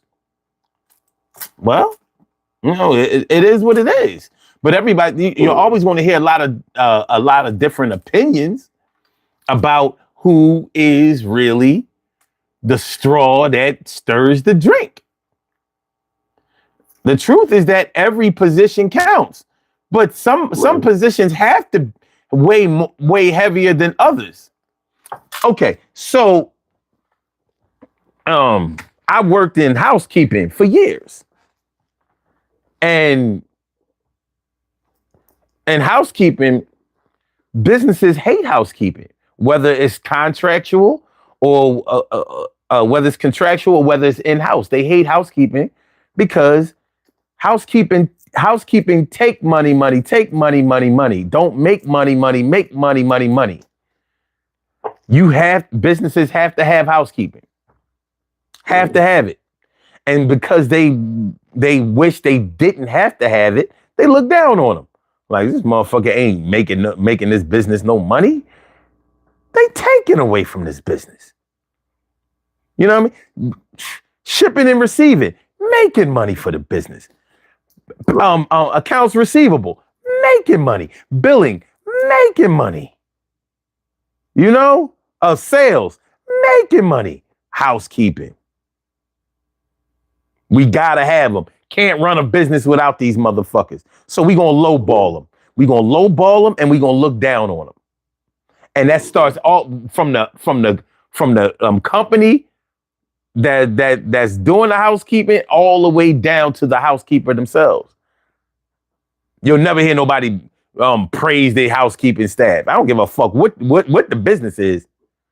You know what I mean? You ain't going, not no real praise. You know, they like, yes, thank you for housekeeping for the fuck out of here. Well, in the hotel, in the hospitality business, especially the hotel part, that's all they do. Mm-hmm. They're the main ones that get the employees of the month. But I understand, since you brought up what you just brought up, now I'm really getting more of an understanding that since they lowball them, you got to reward them. Well, the hardest part about that industry, the housekeeping industry or EVS, is keeping the motivation of the employee up just enough to come to work, because it's hard. When I say that people look down on, of course that, you know, and then you have there's a difference between a housekeeper and a cleaner. A cleaner has made that their career. You know, they know how to use the machines. They know how to get out stains. They don't have no you send them in for a project, they're gonna go ahead and get it done and let you know when it's finished. That's what a cleaner does. A housekeeper, you know, wear the uniform, you know, go hide in the janitor's closet, you know, take unauthorized breaks, clean just enough to get by. You're gonna find mad dust in their area, and under inspection, they're never really going to perform well, and they're really only doing it, you know, until they find a better job. Because at the end of the day, to just be honest, nobody raises their kids to become housekeepers. Nobody. It's something when you get older, you're gonna be the best housekeeper ever watched. If you have at least 1 ounce of sense, you'll say, well, you're going to grow up to run a housekeeping company. You know, because the money is in management, but even in management, they look down on managers. They look, way down on them. Like, yeah, you're a manager, you're a director, you're a GM, but it's housekeeping. So the GM in this industry is going to make $500,000. The GM and housekeeping is going to make $200,000, and you better be happy with that, because you don't deserve shit. You take money, money, take money, money, money. You don't make money, money, make money, money, money. Oh, So, um, so you know, so working in that industry has given me a different perspective on who does the work. Now, one thing I've told employees is that your money is as green as anybody else's, and we're always, unions and management, we're always going to fight for y'all to get more, and we'll fight for you to get as much as you can within reason. But just remember, like I said, your money is as green as anybody else's, and you can move up in this industry unless you don't have your ambition will take you wherever you want to go, regardless of the industry. So if you just want to be a housekeeper for the rest of your life, you will achieve that. But if you want to move up into a more leadership position, like a supervisor or manager or director or GM or regional, whatever, what I mean? There are opportunities there, and you work for the company regardless. So you can still you can go to school, and you know what I mean? You can take advantage of certain opportunities. But there was something else, somewhere else I was going with that. Oh, yeah. Regardless of how anybody in their respective positions may look at you, they answer to somebody just like you do. And one thing about your position that none of them will ever be able to claim is that as long as you are a part of your company, or as long as you are able to do your job, you will always have a job. When COVID hit, everybody else was laid off, not us. We made more money during that time because we were put in right there we were as front line as the motherfucking medical staff or whoever. So if that business was open, then we were there. Can't get rid of us. Can't run it without us. Prayers out to the people who was lost on that too, because a lot of housekeepers passed away from COVID due to the fact they was working. Nah, they was all Trump supporters. They deserve to die. So anyway, it's true. It's true. They didn't want to wear masks and shit like that. They died. I mean, it shit happens. But all right. Shout out to the ones who weren't Trump supporters, all three of them. So, but yeah, you have job security. So in that job security, I'm trying to bring this all together. And in that job security, it would be easier for you to believe that because you work in housekeeping. Well, shit, I'm the one that's keeping this motherfucking building open because you can't operate unless we here 7 days a week, motherfuckers. If you open, we gotta be here. So you need me. You need me. So you're gonna have to pay me. You can always get somebody to do it cheaper, but then, we might sick the Department of Health on your stupid ass. Hey, there's power where you wield it or where you recognize it. So, but yeah, so it's hard to always say exactly who is responsible for everything. But I know if I built up my business, I ain't gonna let nobody tell me that you the one, that's really running this shit. Like you're the Charlie and Charlie's Angels. These bitches out here shooting motherfuckers and doing karate, and you sitting behind a desk and shit and scared to show your face talking about you.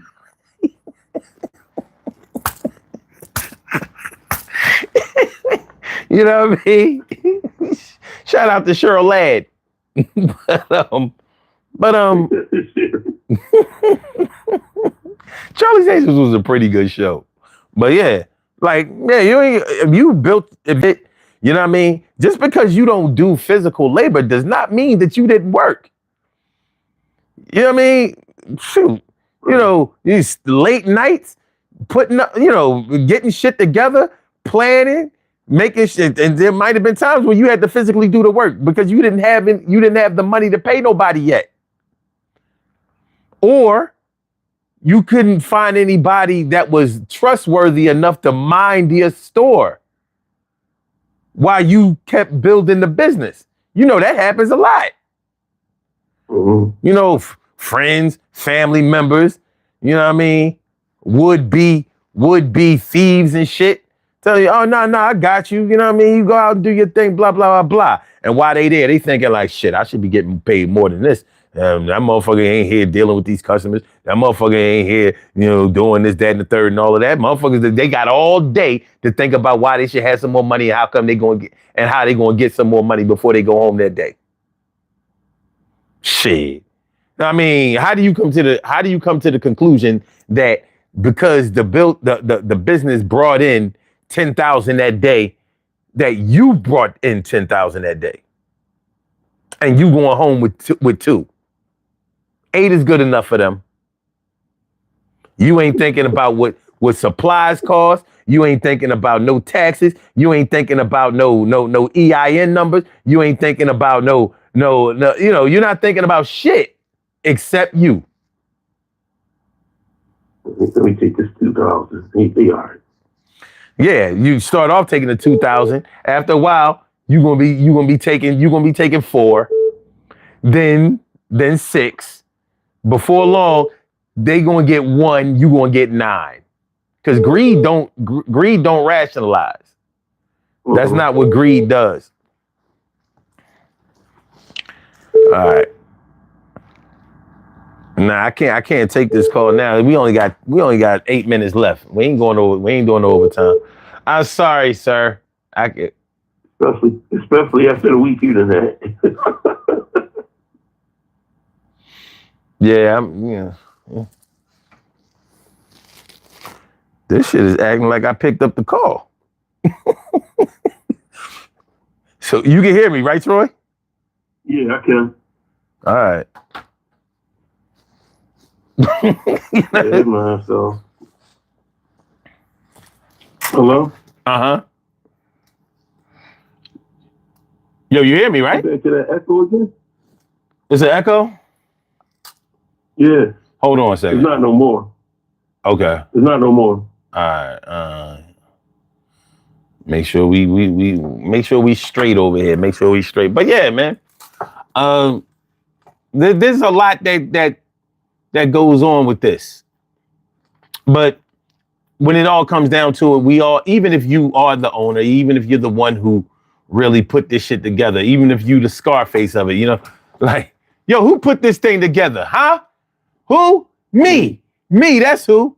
Who I trust? Me. You know, If you join me, please, and welcome at ease. you're right. But That's what I'm letting me shit, boy. yeah. Goodbye, Mel. But yeah. Deciding who should get credit and who should be compensated, it can get tough. It can really get tough. Let me see.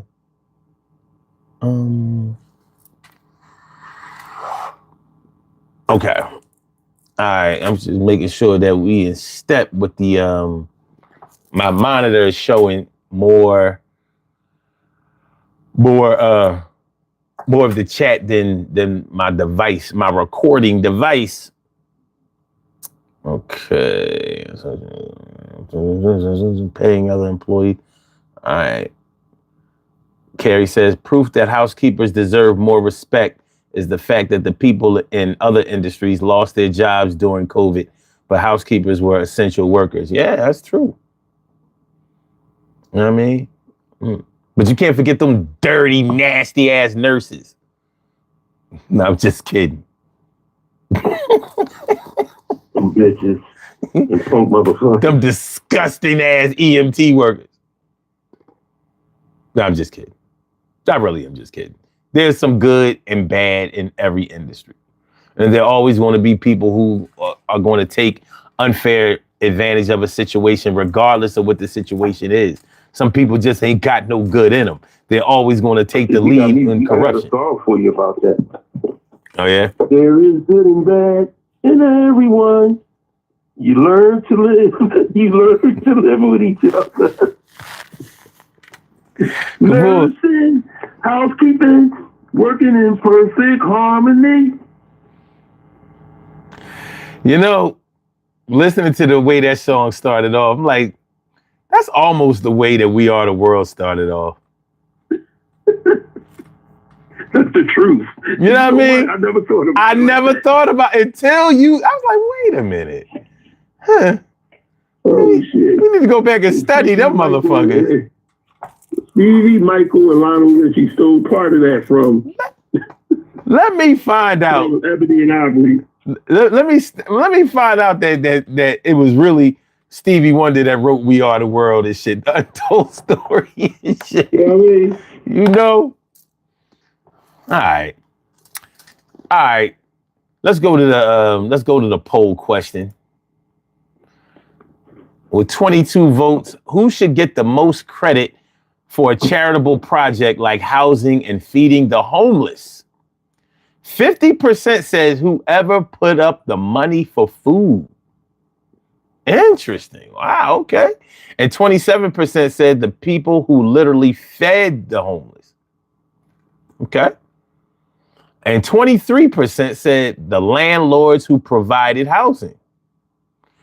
And 0% said the people who did the paperwork. Ain't that about a bitch?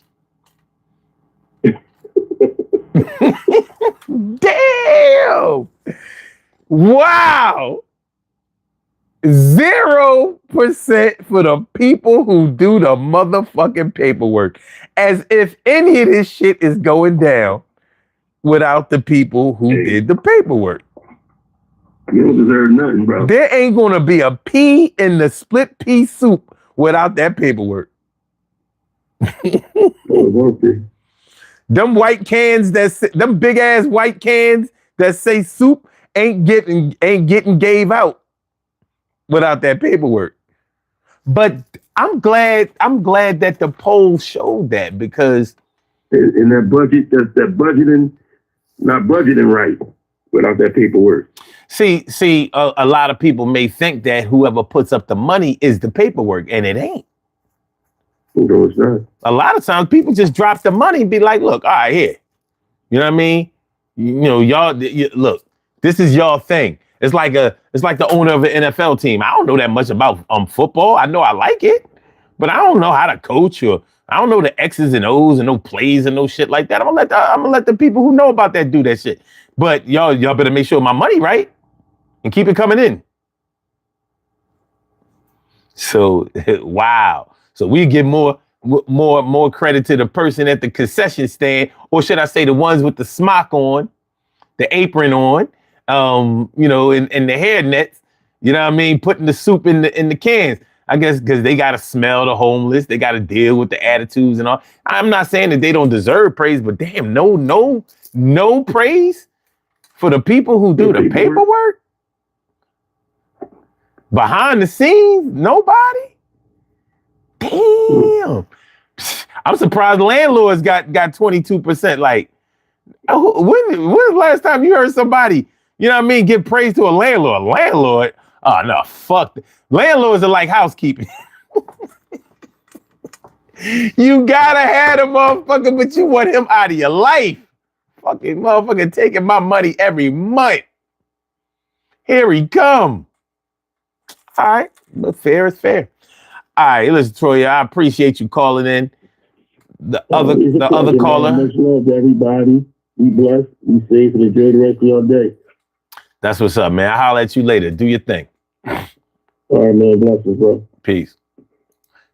My man James Florin came through. My man, my mellow. What up, my dude? What up? Let's do these birthday shout outs. We have some birthday shout outs to do. Some people were born on this glorious, Glorious, glorious.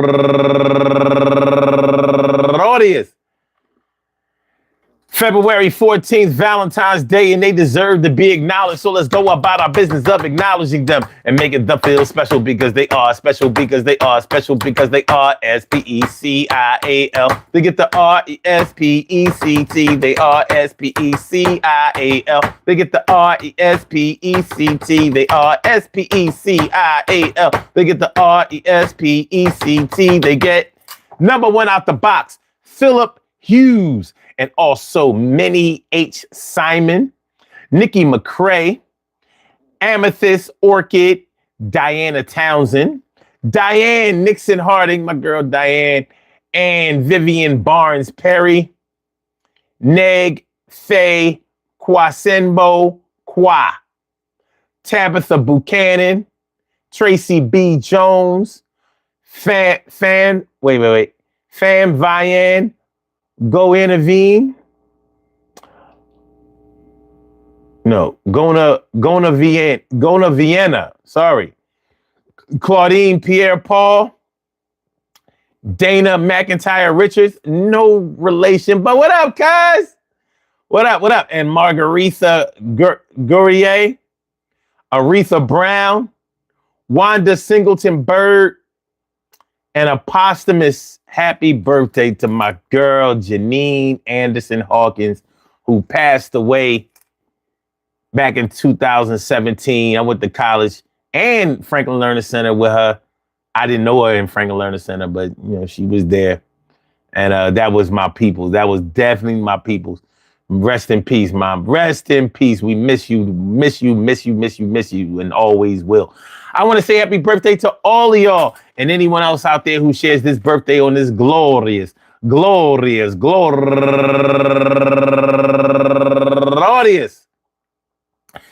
14th, anywhere out there in the world, worldwide, internationally, and universally. All of y'all go ahead and turn up. But don't turn up too loud. Just turn up loud enough so everybody can hear you. Rock out, rock on and do the damn, the rock out. Rock on to do the damn rock out. Rock on and do the damn thing and do your thing, y'all. Represent the queens and kings. You do your thing, y'all. Represent the queens and kings. Good things happen to those who wait. Great things happen to those who grind. And anything can happen to those who go for theirs.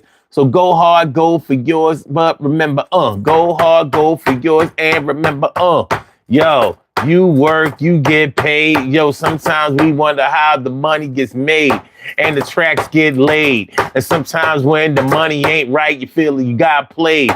And it might be the truth, but some things have to be worked out and you gotta find the proof. We can't always make the kind of money that we want unless we do it for ourselves. We increase our wealth. And I think the stealth is something that we don't need. If you gotta do it in sick or seed, then you might bleed. And the blood, sweat and tears might make you on Cape Fear. Or should I say the fear that you feel is because you scared that you did something wrong, but all along. People going to support even when the money is short. But one thing happens is the lessons get taught. And they going to teach you one and you going to teach another. Everything's going to be worked out, brother or sister. I miss the time that we was back in the days just smoking a little haze and giving praise to each other. Not even the Lord, but we had to make sure God got a little something on the side. Only when we got in trouble, got to get us out of this thing and do it on a double. Heart racing, wondering if you're going to be placed in incarceration. Well, it ain't always that deep. You don't want to be in no trouble. You ain't really trying to creep. If I wanted everybody to know, then I would have did it in front of everybody and tried to show what I was doing. The cards in my hand, you can see 4 aces. Yo, I'm winning, my man. Hard to beat that. Oh, you got a royal flush. Damn, yo, shut your mouth, nigga, hush. Everything is going to work out good. But before the business gets done, let's get it understood. I get this much, you get that much. Don't start acting like we going Dutch. You gonna get paid, get compensated, but don't be acting like you had to be waiting a whole lot of time before you got your check. It takes about 3 weeks. You'll act like you got respect. Show a little something, show a little grace. And when I come around here, don't be trying to hide your face because you know you did me wrong and you was doing it all along. And I had to put that shit in a diss song. And I'ma play it for everybody. The beat was pumping and I hope that you understand where I'm going. Say a little something. We ain't taking no calls. That shit is dead. We out of here. Let's get that shit right in your head. Peace to all my day ones, my everydays, and my brand news. I love y'all to death. Resuscitate y'all. Love y'all right back to life. We will be back tomorrow at 2 p.m. to 2 p.m. 2 p.m. Yo, 2 p.m. 2 p.m. Yo, 2 p.m. 2 p.m. Yo, 2 p.m. All right. Hit the like button, share the show, subscribe to the channel if you haven't subscribed to the channel yet. Show love today. Be safe as shit. See y'all tomorrow too.